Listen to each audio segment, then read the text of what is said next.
Well, hello there. I'm Breeda Miller, and I am delighted to be with you here today to talk to you about some ideas about taking good care of yourself as you care for a person with TBI or addiction issues. This is part of the Rays of Hope program, and I'm honored to be here with you today. So I am a recovering caregiver, and I have some stories that I hope that will help you find ways to take better care of yourself so that you can be your best self. So I hope that you can get comfortable, and we'll just spend a few minutes here today to talk about some stories that I'd like to share with you. One story in particular is very dear to my heart because it was at a time in my caregiving journey that was the hardest. It was near the end of my mother's life. She had dementia, not Alzheimer's. She had vascular dementia, which meant that it was erratic. It would come and go. Some days she'd be all there, and other days the blood flow to her brain wasn't working, and it was not good. She had congestive heart failure and a number of other health issues. And it was a time in my life that I was just wiped out. I was exhausted. I was frustrated, wasn't taking good care of myself. And I felt that I was being asked to fix the unfixable and solve the unsolvable. Because she had reached the stage, we had hospice care in our home, and I learned that when people are near the end of their life, they often feel that they're going on a journey. And my mom certainly felt like she was going on a journey. She was a lifelong traveler and was the happiest in her life when she had booked her ticket and was planning all the details of an upcoming trip. But this time, she felt she was going on a journey, but she didn't know where, she didn't know when, and it was causing her a great deal of anxiety and worry. And that expressed itself in her behavior to me. As part of her dementia, she often thought that there were two of me. There were two Breedas, a good Breeda and a bad Breeda. And sometimes I was able to use that to my advantage because she would complain to me about the bad Breeda, and then I would get the inside scoop. But at this particular time, it was really wearing on me because my mom was very concrete about this idea of going on a journey. And she would instruct me. She was from Ireland, so she was this spunky little Irish lady. And she would say to me, "Bring up my suitcase from the basement, the good one." And I'd say, okay, because I learned not to argue, at this stage of the game. So I brought her suitcase up, and that seemed to settle her for a bit. She didn't put anything in it. She didn't fill it, but I think she felt better having it nearby. But then she decided that she needed the bus schedule to Ireland. And I tried to distract her, I changed the subject. I tried to reason with her. I said, "But Mom, you know that the bus schedule from Michigan to Ireland is not very reliable." And she said, "Oh yes, they've gotten much better. I need it." And from that moment forward, she never let up. She became obsessed with the bus schedule. And every day, I would hear, "Did you find the bus schedule? Do you know where the bus schedule is? Did you get that bus schedule? I need the bus schedule. Where is the bus schedule? I thought I had one here. Can you check on that bus schedule?" Every day. And it was pushing my buttons. It was making me crazy. And then one day I was laying in bed and I was about to get up and face the day. And I just thought to myself, I have to figure something out. I have no idea what I'm going to do, but I got to find a way to resolve this, or at least get her to stop asking me for this bus schedule. And so I went, she was seated in her chair and she seemed especially agitated. And I said, "Mom, what's wrong? What's going on?" And she looked at me and she said, "It's that Breeda. I keep asking her for the bus schedule and she just won't get it for me." And I said to her, "Mom, don't you worry about her. I'm here today. I'm going to go to the computer and I'm going to figure something out." So I went to my computer. I sat down. I had no idea what I was going to do. But I just sat with myself for a minute, and I closed my eyes and I opened my heart. And I thought, how could I ease her anxiety? What could I do? What would be meaningful to her? And that was the key question. How could I enter her reality? How could I address her fear, her need, not mine? And I thought, well, I can't really take her to Ireland. She can't travel. She couldn't even leave the house at this point. But maybe I could create an airline ticket or a fake ticket or something. So I Googled fake airline boarding pass. And on the screen, the shell of a boarding pass appeared. And I was shocked because it was like the first thing that I searched. And I thought, well, alrighty. So the first question, there were fields that I needed to fill in on this form. And it said departing airport, DTW, no problem. Arriving airport. Now this was tricky. I could put in DUB for Dublin, or I could go for the gold. So I started to type heaven. There's no airport code for heaven, by the way. It took the whole word. Then it said travel dates. I typed open. It took it. Filled in my mom's name, looked at this again and saw that it was first class. This was perfect. Yes. But then I looked at it even better. I looked and I saw that this was a random Google search, and it said American Airlines boarding pass. Now, I'm not teaching you to create false documents. Please know that. But my brother works for American Airlines. In fact, he works in Phoenix.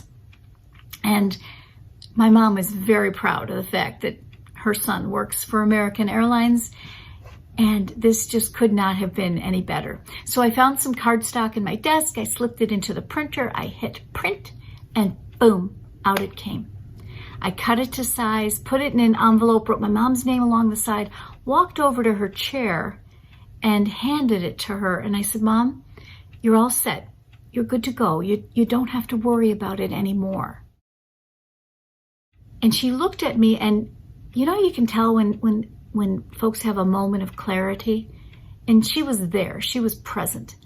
And she opened up the envelope and she read the boarding pass, and she started to laugh, and she said, oh, I'm going to show Father Will this one. And she did. And for the next 3 weeks, when people came to visit her before she died, she was able to say, oh, wait, I have to show you what Breeda made for me. And she'd pull it out of her handbag that was attached to her walker, and they'd all have a good laugh, and they'd say, oh, Mary, you are all set. You are so blessed. And she'd say, yes, I am blessed. But I was the one who was blessed, that I was able to give her this gift, that I was able to ease her anxiety at this moment. And she never asked me for the bus schedule again. So my message to you is, when you're caring for someone who is asking for something that you just can't give them, you can't deliver, you cannot respond in the way that is in the real world. So maybe you could step into their reality, and maybe you could think about what is meaningful to them and find a way. Close your eyes and open your heart and see what might just appear. And that's one way, but here's the thing, you can't do that if you are not your best self. And that's really what the essence of what this message is for you today. And it's about the value of self-care. Because let's be honest, people who care for others are often the very worst at caring for themselves. I know I was. I often felt that it was selfish.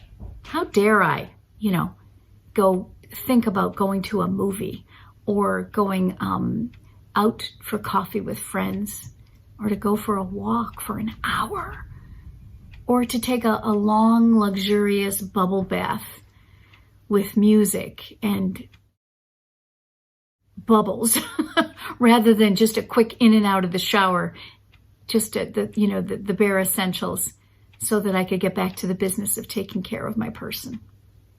But those things, they're not luxuries, and they are certainly not selfish, because if you're not your best self, you're not going to be in any position to care for anyone else. So the 3 things that I learned about being a caregiver, 2 of them I expected and that I knew. One was I expected to be tired. I didn't expect to be as exhausted, both physically and mentally and emotionally. Frustrated. Boy, frustrated was something that surprised me. So one of the ways I learned to cope with the frustration, because what ended up happening was that what worked when I figured I had it down, this is the food she's going to eat, this is going to be our schedule for the day, these are programs she enjoys, this is an activity that she can participate in. The very next day, it was a whole new ballgame. She didn't want to eat that anymore. She couldn't eat that anymore. She didn't like that program. She wasn't able to do that project or engage in that activity anymore. And I ended up realizing that when you're caring for someone that has limited capacity or mental issues or addiction issues or all different kinds of mind-altering situations, as the caregiver, every day is a day at the Improv. And that you need to have the presence of mind. You need to be able to care for yourself so that you can think fast on your feet. You can go to a plan B. You can even have a plan B if plan A isn't going to work out. The third thing that I learned that surprised me the most was the sense of isolation.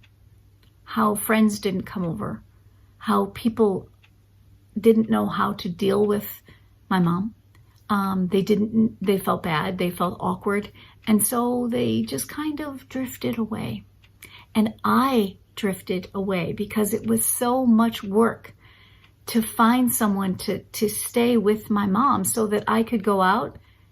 I just thought, it's too much work. I'm just not going to do it. And I ended up not going out for a very long time.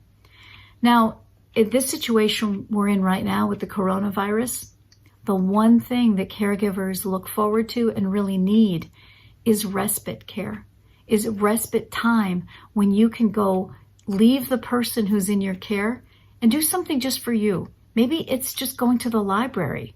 Maybe it's going for a walk by yourself for a nice amount of time, a half an hour or an hour, or going to a movie, or going shopping for nothing, but just walking around, going to thrift stores or going to TJ Maxx or going to the mall, whatever is your thing that you like to do that can be relaxing, or taking a class, learning to do some pottery or do something, or getting a massage, something really luxurious.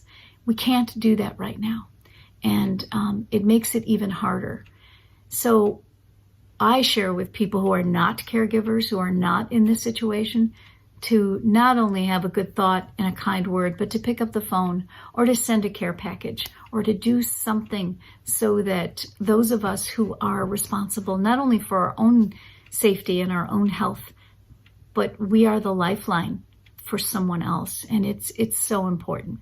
So a couple of thoughts for you today that I want to share with is, have you ever heard of being in the caregiver sandwich? There's, the sandwich generation is when people are talking about caring for the generation that's older than them, maybe a parent or a grandparent or an aunt or an uncle or someone, and then the generation below them, their children or other young people, and you're sandwiched in the middle. So a friend of mine is really talented, and she came up with something for me that I want to share with you. A visual aid. Okay, how do you like this? This is my sandwich head. So I want you to look at me and think of this so that when you are feeling stressed out and you're feeling squeezed by caring for one group on one side and caring for the other group, this could be a spouse, it could be a child, it could be another family member that you are their primary caregiver. You're responsible for caring for them. And then the other side is everybody else.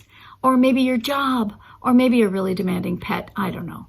But the fact is you are squeezed because You're the binding force here. The thing to think about being in the sandwich is that the essence of the sandwich really is the filling, isn't it? I mean, have you ever ordered a white bread sandwich?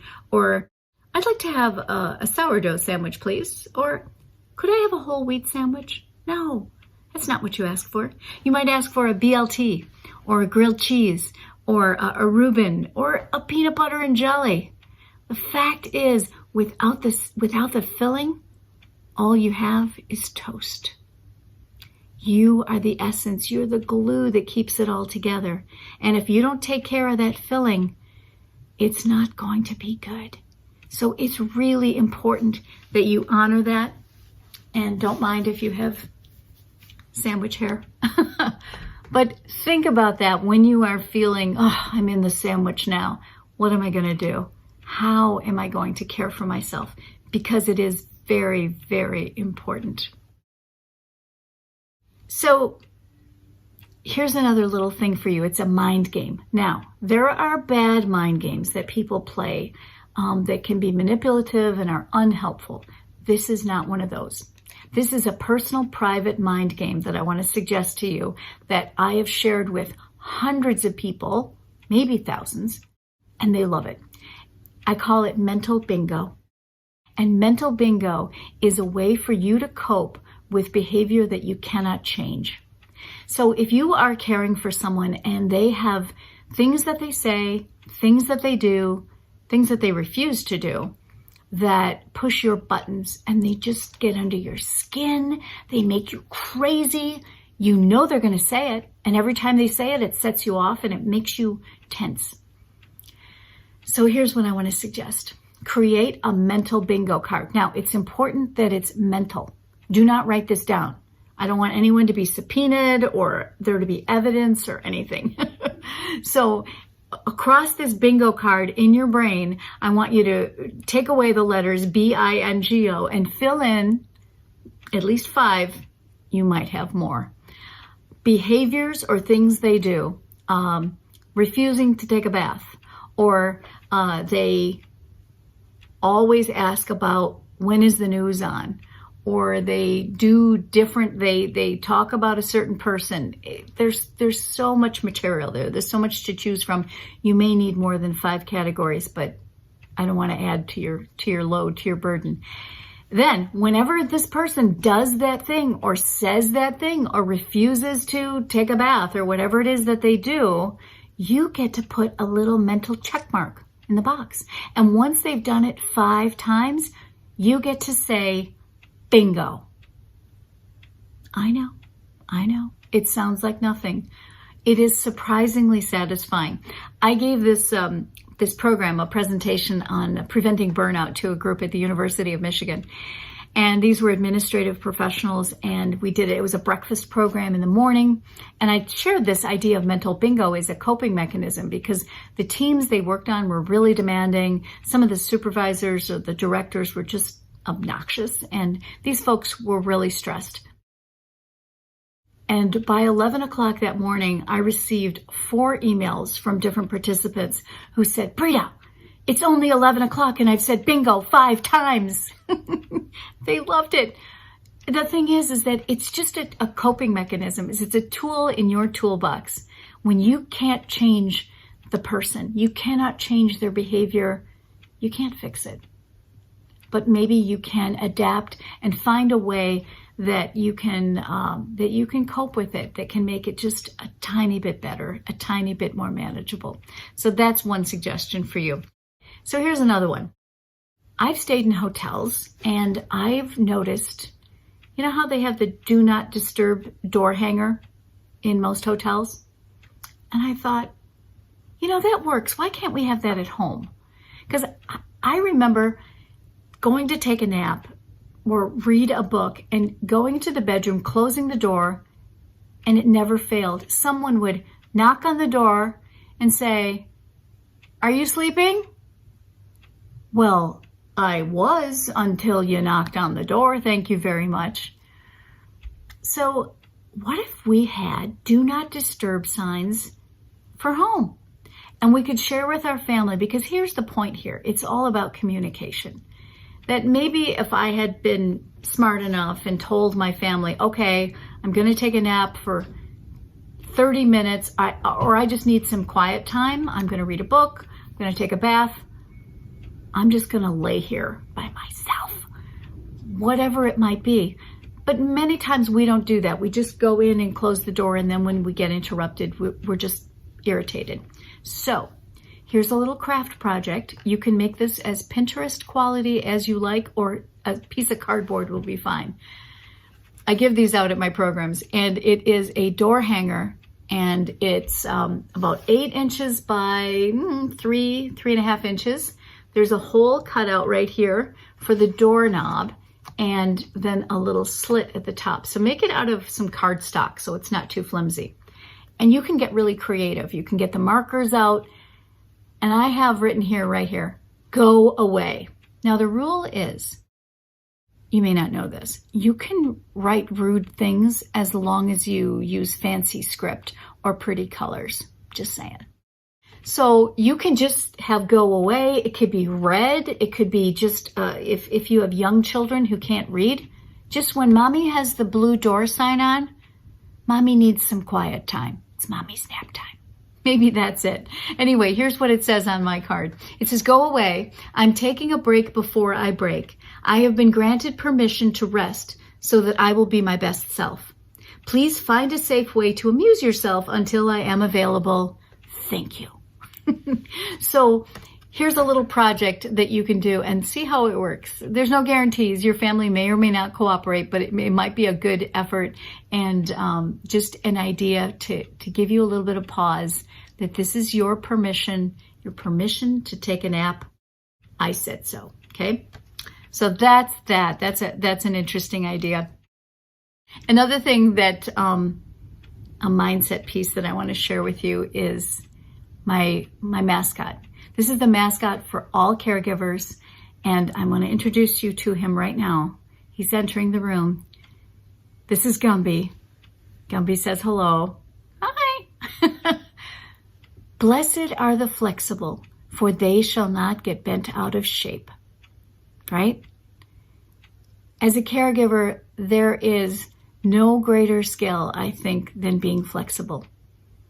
It's about being creative, resourceful, patient, and able to adapt, because what worked one day can be so frustrating when it doesn't work the next day. And I had a friend who was caring for a person, and she would get really frustrated because the girlfriend of mine, she was a pretty rigid person. She was a rule follower. She was highly organized, a neatnik, a sweet, sweet person. But she spoke to the person in her care as if they were a small child. And it was not respectful. And he would want to do certain things. And she would say, you know the rules. You can't have sweets after 5 o'clock, whatever the rule was. And the way she spoke to him was demeaning, and it wasn't helpful. And he would get more resistant and often belligerent because he wasn't being spoken to in a respectful way. But also, she was not being flexible. She was not comfortable being flexible. She liked the rules. She had the charts. She had everything figured out, and he just needed to do things in that order every day, and everything would be good. But when you deal with people with brain injuries, people with addiction, people with diminished capacity, those rules just don't work. And you need to find ways to make them work. And it means being flexible, as long as everyone's safe. That's the most important thing. So think about this. Do you remember the skit from Saturday Night Live many years ago with Eddie Murphy? And he came out dressed in his Gumby suit, and he would just say, I'm Gumby, damn it. So maybe you want to say that to yourself when you're having a challenging time, when you need to be a little bit flexible. Maybe you can be Gumby, and maybe that will help the situation be a little bit better. When The other really important thing that I want to share with you about the importance of self-care. Self-care is not selfish, it's survival. And when you are your best self, you're going to be able to manage the stresses and the frustrations of caring for another person. You may be able to manage the exhaustion and the frustration just a bit better. The isolation won't be so hard to deal with because you will anticipate it, and you'll feel that you can't control the illness, you can't control the other person's behavior, but when you are your best self, you can control yourself that much better. When you're caring for someone, I think you have to give yourself permission to say, every day, I'm just going to do the best that I am able. Some days are better than others. Some days are much harder than others. And we need to think about ways that we speak to ourselves. Instead of saying, boy, John is really giving me a hard time. Maybe you could say, John is really having a hard time. Just changing that one word, giving and having, can change your point of view, your perspective, and maybe the way that you are able to respond to them. If you are able to be your best self and to treat the person in your care with dignity, at the end of the day, you won't have regrets. And that was one of the greatest gifts I was able to give myself, was that I forgave myself when I wasn't my best self, and I would try again the next day. I would try to eat well, to take care of myself, to have a positive frame of mind, to reduce my exposure to toxic people who weren't supportive, who weren't positive, who were overly critical or negative. I needed to minimize my exposure to them so that I could be in the best frame of mind to care for the people that I was responsible for caring for. So I'm not going to suggest to you that it's easy. It's certainly not. But I want to thank you for everything that you do. I want to thank you for your time today. I hope that this was helpful, and it has been my pleasure to spend this time with you today and to thank you for being your very best self in caring for others. It really is a ray of hope. All the best to you.